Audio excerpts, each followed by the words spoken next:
పత్రికా విలేకరులు సీనియర్ నాయకులు చంద్ర రాజశేఖర్ క్షమించాలి. ఆయన మీద దందాలు రాస్తుంటే డైరీలో మా డైరీ పట్టట్లేదు, రాయటానికి పేజీలు సరిపోవట్లేదు.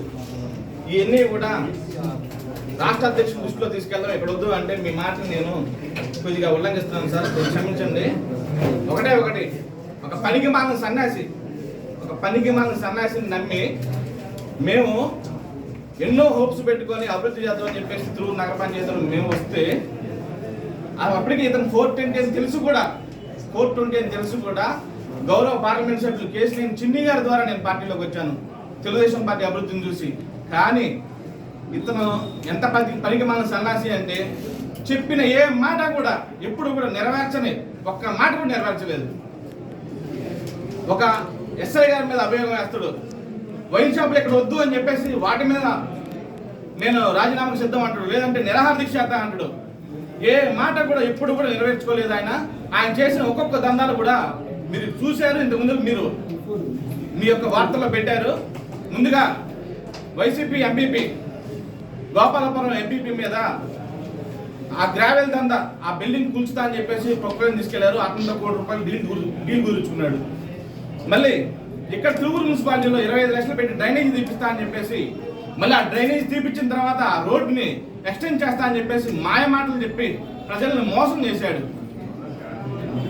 మళ్ళీ రైతు బజార్లో ఒక్కొక్క షాప్ నుంచి 28 షాపులకి ఒక్కొక్క షాప్కి 4,000 రూపాయలు తీసుకుంటూ ఆ షాపుల దగ్గర ప్రతి నెల కూడా దందా వసూలు చేస్తున్నటువంటి వ్యక్తి ఈ పనికి మాలిన సన్యాసి.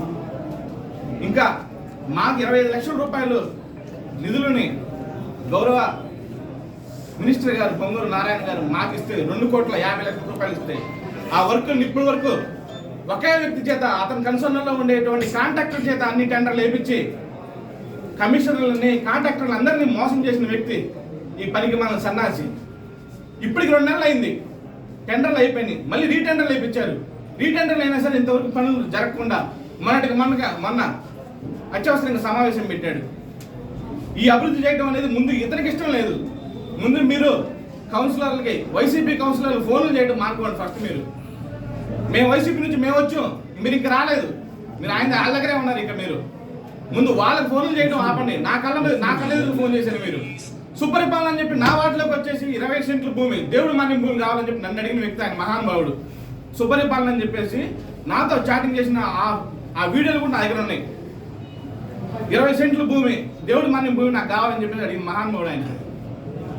ఇప్పటికి కూడా కౌన్సిల్లో మాకు గొడవలు సృష్టిస్తూ ఏ పని కూడా ముందుకెళ్ళలేకుండా అభివృద్ధిని అడ్డుపడుతున్నటువంటి వ్యక్తి ఈ ఎమ్మెల్యే. ఈ ఎమ్మెల్యే గురించి మాట్లాడాలంటే మామూలుగా లేదు. ప్రతి చోట కూడా ఇసుక దందా చేసేది ఇతనే, మట్టి మాఫియా చేసేది ఇతనే, బెల్ట్ షాపుల దగ్గర దందాలు